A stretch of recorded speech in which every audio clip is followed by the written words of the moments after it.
Good morning po sa inyong lahat, mga kababayan. Ang chika po natin ngayon ay tungkol sa yung mga balita. Like a few days ago, or baka isang week na yata ang nakalipas na tungkol sa namatay na teacher dahil sa galit ng principal.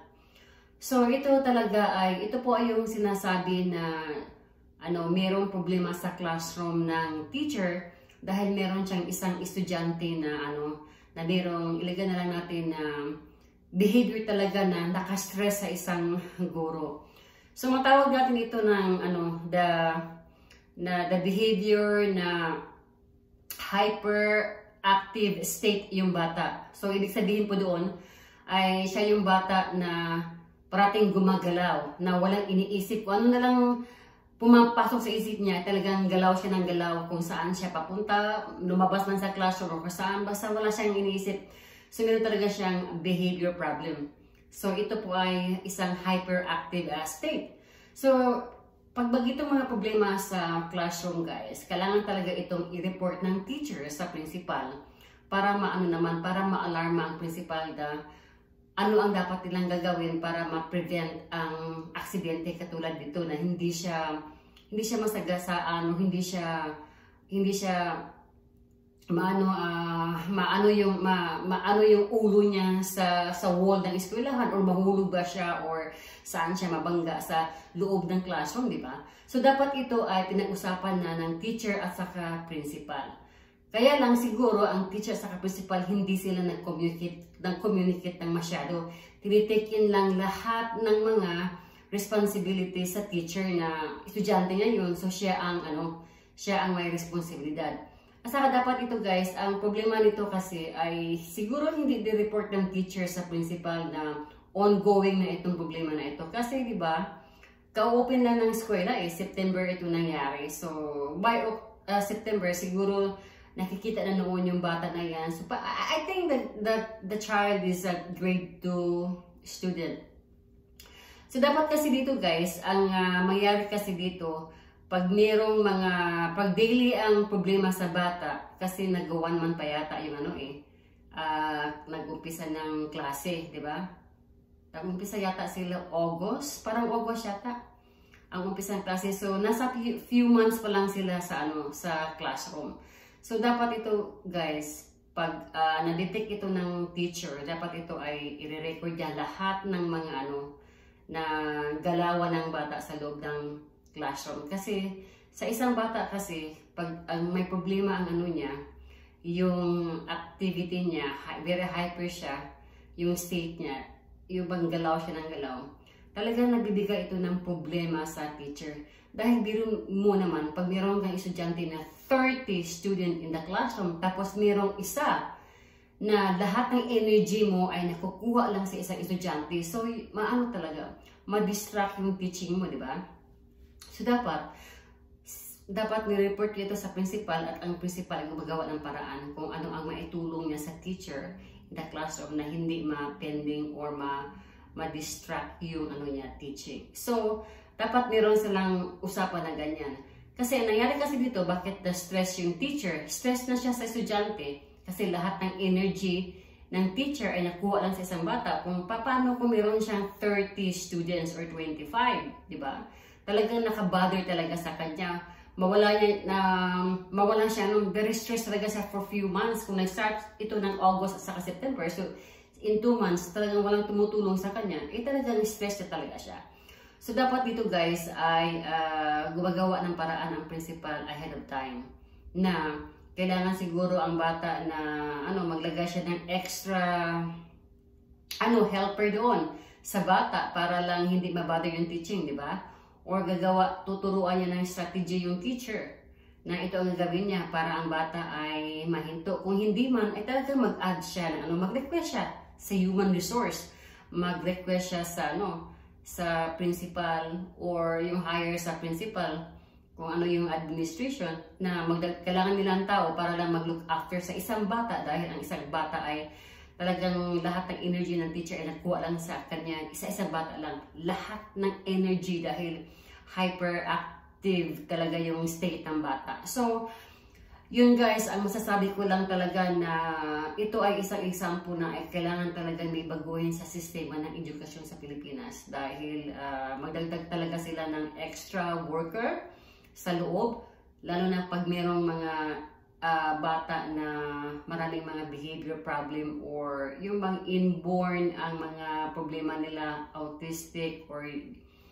ADHD, yung mga ganyan na mga behavior problem ng mga bata, kailangan ito ng mayroon talagang extra workers sa loob ng classroom or as teacher assistant para talaga mag-work yung teaching environment sa loob ng classroom. So, kung namatay man ang teacher dahil sa mura siguro ng principal, hindi kasalanan ng teacher yan, is kasalanan ng principal yan. Dahil I believe yung reaction ng teacher right away, yung principal right away, na nalaman lang niya sa ina ng anak niya yung nagkadugo dahil na untok yata yung ulo, nalaman niya, tapos nalaman ng principal na walang report na galing sa teacher na may nangyari pala sa classroom. Tapos yung kaya siguro on that moment na nalaman ng principal ay talagang todo niyang pinagalitan ng principal dahil nakalimutan siguro nila na ano yung mga duties and responsibilities ang bawat principal at saka teacher dahil ito talagang dalawa. Kailangan itong mag-work out together kung ano yung dapat nilang gagawin para ma-avoid yung problema. Kasi alam mo naman, ang mission ng isang eskwelahan is student first, di ba?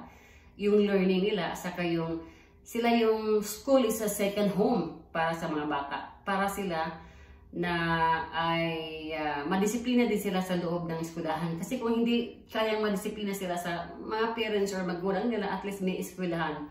Kasi yung eskwelahan is to educate them, di ba? Kasi andyan yung mga professional, teacher graduate, like psychologists, yung mga ibang mga teacher dyan na yung mga psychologists, yung mga expert yung mga behavior problem, dapat yun ang mga itatawag nila, i-call nila para advisean yung parents para sa mga bata, di ba? So yun na guys, yun ang masasabi ko sa ganyan na problema na there's really a problem in the system.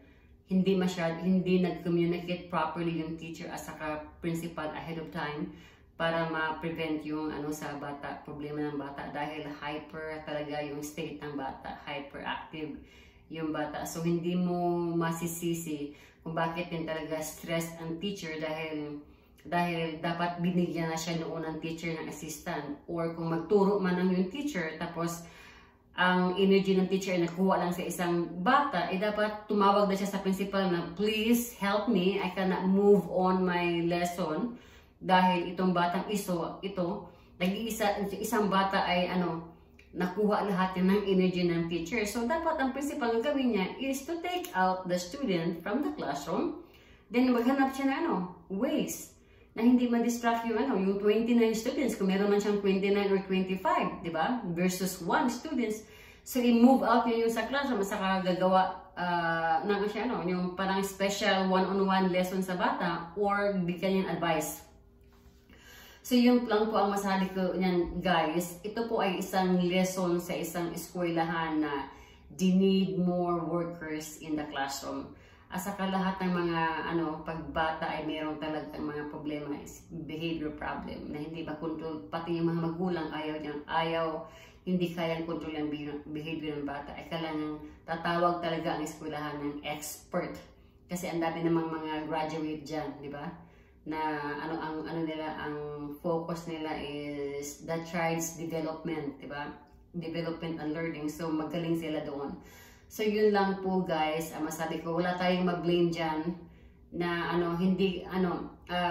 meron lang talagang sistema sa eskwelahan na hindi na dapat ayusin. It has to be kasi kahit papano ma-avoid talaga ang mga bagay na ganyan na how you gonna make your classroom safe.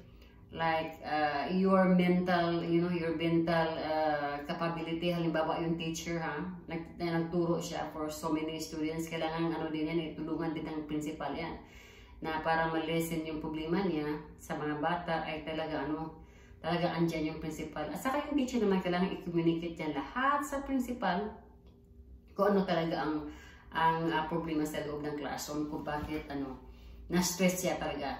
So, yun lang guys, yung resulta sa pagmumura ng principal sa teacher is also part sa problema.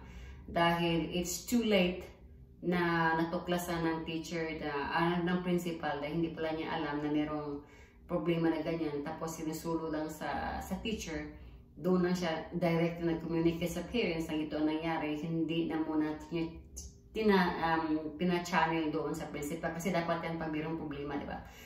Any problem sa mga bata, kung problemado ang bata in the classroom or sa bahay nila, dapat documented lahat yan. Alam ng teacher at saka principal, dahil kung whatever, kung ano yung mga case na merong at least may evidence talaga ang eskwelahan or ang teacher na everything is documented na ito ang ginagawa ng bata. Talagang mahirap siyang i-look after sa loob ng classroom. Sa kailangan talaga ng special worker na mag-look after sa kanya. Kahit sa classroom na yan.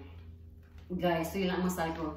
So wala tayong ma-blame kundi between the teachers lang talaga sa teacher. Yung bata, yung bata lang yan Bata lang yan. So tayong mga adult or sino man yung in charge doon sa bata, kung mayroong nakitang problema sa bata, dapat dapat tinitingnan na yan dahil it takes a lot talaga na maiwasan talaga problema ganyan kung nag-communicate ang teacher at saka principal ahead of time.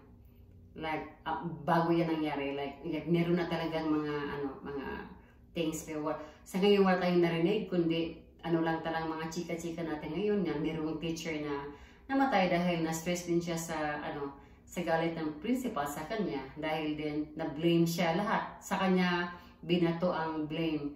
Ano nangyari sa bata, sa kanyang principal din, teacher ang biniblame niya, instead na protektahan na dapat sila dalawa ay nagko-communicate tungkol sa problema na ito. So that, I hopefully guys na ang sistema ng education sa Pilipinas ay may magbago na, lalo na sa mga outside of the city ng mga eskwelahan. Meron talaga mga bata na problemado or mga mabait man, pero meron talagang mga behavior problem, pero bihira lang yan. So kung meron man, ay dapat yun ay bibigyan ng extra workers sa loob ng classroom para hindi naman mahirapan ang teacher, diba?